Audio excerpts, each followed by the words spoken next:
This is Fallout 4. We're here on Xbox Series S taking a look at the game without mods on. So what are we getting here? It's 1080p dynamic, but it's basically 1080p the whole time. 60 FPS with the FPS boost, which is automatically applied. You don't have to do anything. You just get to have a higher frame rate. There's HDR support. And Piper, you're looking great today. Hey. What can I do? So, going over it in my head, that whole conversation we had. Blah, blah, blah, blah. So anyways, Fallout 4 is the latest entry, or well, the latest main entry in this long-running Fallout series. There is Fallout 76 as well that is present. But yeah, this is a single-player experience that has support for mods that allow you to do some wild things. I do have a Series X video going over mods that you might find interesting. If there's a demand for it for the Series S, I can take a look at doing so as well. But yeah, it's an apocalyptic adventure where you are trying to find your son. You pick your own character, you customize them, you create them, you wear whatever kind of weird clothing you want. There's charisma bonus for the dress. And you go out and you explore and you visit the worlds of, well, the Boston region here, and it looks kind of fantastic. It's expansive. And what's neat is, like, the FPS boost on the Series X, you actually have to, basically, like, lower the resolution quality, whereas on the Series S, you just get this version of the game. And it actually does, to me, look pretty good, and it does run quite well, and it's not bad. Obviously, it's a bit of a bump down from the 4K resolution I'm used to. It's not as sharp, but I still think it does, look fantastic. For what it provides. I think gameplay-wise, it's really great. I think it just offers a lot that you can do. Oh, jeez, I was not prepared for this. I've got this bolt thing. Okay. It's an RPG, so you kind of improve your character. You make story choices that impact your path. You quest, you discover, you find things, you battle, you try to survive, you have companions. I've got Piper, and you are trying to, kind of deal with the dangerous wasteland. It's a very unforgiving place. It's got some cool hidden secrets. It's got some neat things for you to explore and discover. And it's just something that can be a lot of fun as you go out and see what it has to offer. And it's really great to actually have this level of fluidity here. It feels fantastic. Feels like how the game, maybe should feel, if that makes sense. Like, it's just kind of a regular sort of great experience. Like, having this fluidity here is just like such an upgrade for this game. Especially if you're coming from last-gen consoles and you're kind of wanting, this better quality. I think this absolutely provides it. Are you just chilling out there? Oh, it's part of the Minuteman. How are you doing? Hey, General. So yeah, you talk to people, and you make choices, and you discover hidden places, and you see what the world has to offer. There's also this element of creating these settlements in this game that I really loved. Like, actually, one of my favorite parts of Fallout 4 was settlement building. I loved it. Even the vanilla settlement building was really, really cool. You're collecting scraps and, resources that you find as you play, and then you're kind of turning it into, well, resources for you to build new things. And it does, load faster than it did. The further you go, kind of fast travel, the longer it takes, right? But it's just really quite neat, sort of like, building these cool establishments, building places where you can get food, building places where you can establish trade lines, or it is a little annoying having to, like, upkeep them and protect them, but, it is actually kind of fantastic just having these, cool little places you can build, like my fun little treehouse. I show off this area. This is Sanctuary. This is where you start the game. But you can see you get, like, a pretty good draw distance. I mean, it doesn't seem like there's great, like, rendering for grass and stuff at a distance, but, it's still, like, a pretty good-looking game. I think the biggest thing here is just, like, automatically you come to this, version of the game, and it's just fluid. It's just 60 FPS. It just feels good. It's nice. It's not perfectly optimized, obviously, but you know, for no extra work involved developer-wise, it is just a huge upgrade to this beautiful day-night cycling, weather dynamic world that so many people have explored and loved and seen what it has had to offer over the years, and it's great. And then you can mod it, and you can add new stuff and have new adventures, and there's also DLC. Nuka World is a must. Yeah, I don't know if I'll be able to fast travel there, but I'll try to show off some of it. Nuka World is like my favorite spot. It is so cool. It is like, you know, kind of like Coca-Cola had like an amusement park. That's what Nuka World would be. But in this universe, Nuka World or Nuka Cola is what Coca-Cola is. See, they've got all these branded places and stuff like the Red Rocket and that. And it's just really cool.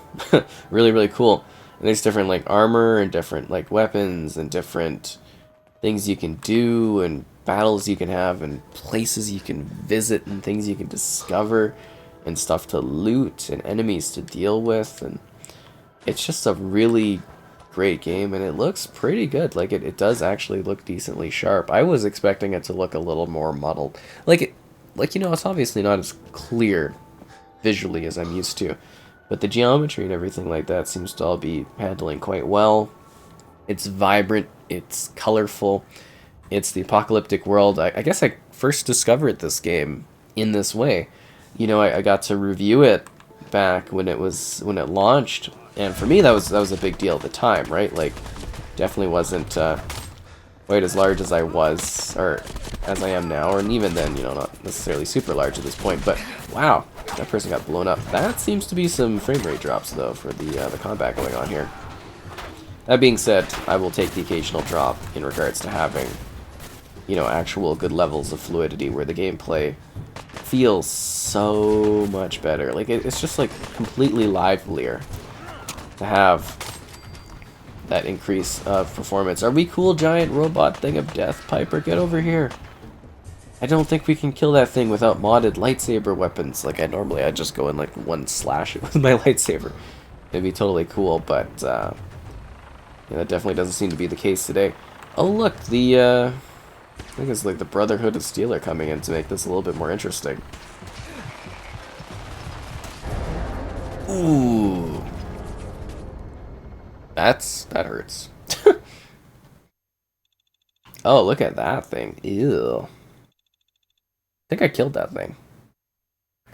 But yeah, you just get to visit some of the most unique places, and it's just this really exciting world. And the story is almost like second to what is actually going on.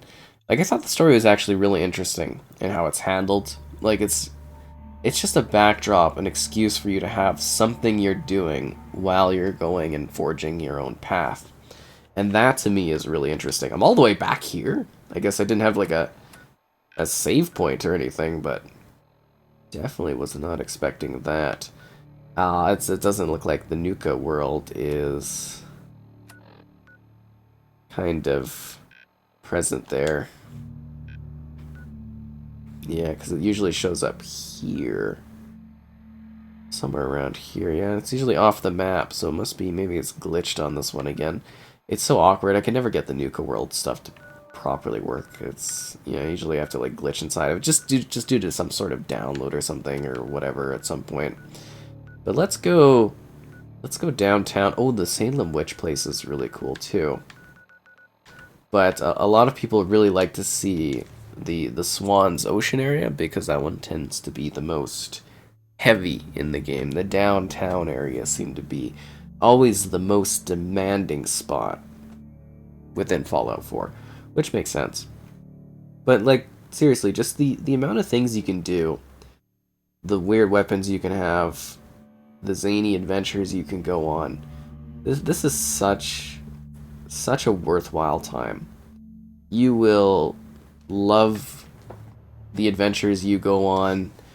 You will find a lot of value in the different things that you end up doing. This is one of my favorite. Like, I really love this game. It's just like it's such a good time. And there's so many weird, crazy things that can happen in it. And it's always throwing curveballs. And it's one of those games I also come back to and I kind of be like, huh, there's something new for me to be doing. There's something different for me to enjoy. There's something crazy going on this time that I didn't witness last time, where I'll visit a new building, I'll go to a new place, and it feels endless. It feels huge. And that's kind of a little bit of how this game, should feel, this type of RPG experience. The type where you can just keep going and going and... Oh, that's not good. I think it's just frozen paused or something. So as you can tell, it's not a perfect scenario. Yeah, it's definitely... I think it's just the game trying to catch up or something. Well, that's not good. As you can tell on the Series S, it's not perfect. Oh yeah, we had to reload the game there, so obviously that was a bit of an issue. Oh, that's convenient right there. So yeah, let's continue on our adventure. As you can tell, the game was never necessarily perfect. There are bugs here or there, but well, I would say it's perfect for me, outside of like, glitches and stuff. But it's just like an experience that might come every once in a while. And don't worry, there's good auto saves and saves and stuff, and it's not something that happens all the time. So what I want to really get across is that it might cause problems, but having the increased fluidity, I don't even think that would necessarily impact it. The game's going to have those probably regardless. But having the increased fluidity is just like a minor little thing, it's a huge upgrade over a minor inconvenience of maybe like a freeze here or there or something, is what I'm trying to say. Like, it is such a massive improvement over the existing version to have a higher frame rate here. Like, seriously, it's just like almost like playing a completely different sort of game, almost feeling wise. Just yeah, the downtown's always the hardest part in regards to performance and everything along those lines. So just keep that in mind and have fun and continue out there exploring the wasteland. That's for sure. But no, there's many adventures you can go on as you improve your skills, your level, your character. You could play multiple times over and make different choices, see different things, interact with things in a different way than you did last time. And I think that's half the appeal here, is just like the crazy things. Oh, we're already at Diamond City. Wow, I didn't realize we were already over here. Just the crazy things that could happen here. And the wild adventures that you can go on, whether you're doing so alone or with Piper, I think might have died. Did we leave Piper behind? I feel like we left Piper behind. But you just get to visit this really cool, like, it's a destroyed world. But it's also sort of a neat one, and it can be kind of somber at times, but it's always action-packed, and there's lots of different things that can happen. I need security. And you can also have all these other battles going on where you're just kind of like in the mix of them. Take on the super mutants. Wow, this is an epic battle we've got ourselves caught in the crosshairs of.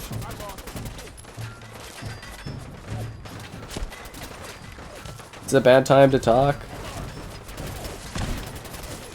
Oh, looks like you're getting flanked the other way too. Yeah, I kind of like these battles. Like, there's just such a good use of color in this game that I find fascinating. Oh wow, that dog actually like took down that drone. That's crazy. You better get over there and reinforce the battle against the super mutants. No, and then of course those mods take things further. And I'd be sitting there, if we were on the Series X, I'd be like, oh, it's kind of great to play the mod way, but like you don't have to have the mods on at all. There's no sacrifice. I mean, like, you don't have to have like a fluidity mod on at all, because there's no sacrifice you're needing to make. You just get better fluidity just as a standard here. And you don't lose anything in the process, and I think that's really quite exciting. It's just like a really great game. There's many challenges you'll have and face while doing so, but it's very rewarding. There's so many different places that you can come across, and it feels lively, and it feels filled with action and combat and story and characters that matter and tales that are exciting and interesting for you to visit and witness, and you just get into like the craziest of situations in this one. It is as always a crazy time in Fallout. Seriously, like it is such a crazy game. And then, you know, you've got these other battles. You can almost like watch things go on too, which is kind of neat. And there's wildlife. Oh, look, Piper's back. That's cool. You know, there's like wildlife stuff. Ooh, legendary. Ooh. So there might be some creatures you come across that are really mutated, or, you know, some super mutants that might be causing some problems for you. I think my character is like really kind of drunk affected too right now. And then you can heal yourself with stims, and yeah, lots of things for you to come across while you're visiting this world. So many things to loot. So many dangerous missions to have, and so much fun to discover within the world of Fallout 4. What a legendary title. Seriously, like it's just I've had so many hours of gameplay on this one. And I think other people have played probably even more beyond that, I would say, doing different things. But, you know, take a look at the DLC too. You might find something neat. Look at the mods. There's lots that the mods have to offer that go well beyond even what the core game has, and I think that's kind of exciting for those people that are kind of like wanting more. They just offer it openly and available to you to just really have what sort of experience you want with this game. And that is the... Whoa! I was gonna be like, then that's the magic of Fallout 4. That guy just getting like shoved down by that giant robot. I don't want to deal with that. Good luck over there, guys. I want no part of this conflict. Although having invincibility and stuff on is very helpful. Very, very helpful gameplay-wise, that's for sure. Oh, the death bot is continuing on its conquest, I guess, to come and kill me. I don't even have that much health. I've got like a sliver of health. I could eat something, but that sounds like it would be a lot of work to do. I don't know, I can open up the Pip-Boy. Even the Pip-Boy feels smoother, which is so nice. You know, there's like perks and stuff. Like, this game is just loaded with things to do. A blood pack. That's exciting. Usually have some like Nuka Cola and stuff. Oh, you gotta watch out for radiation and everything too. This is a brutally radiated world. We're just gonna continue exploring for a bit. And oh, there's a whole wreckage place here? I don't think I've actually been to that island. We'll just continue exploring for a bit, showing what this has to offer, and I hope you enjoyed this trip to Fallout 4 to see, you know, how it's running, what the world has to offer, and hopefully you got an idea of what it's providing on Series S, which is actually a pretty good fluid experience. But let's go over to the Salem place. I think that might be fun.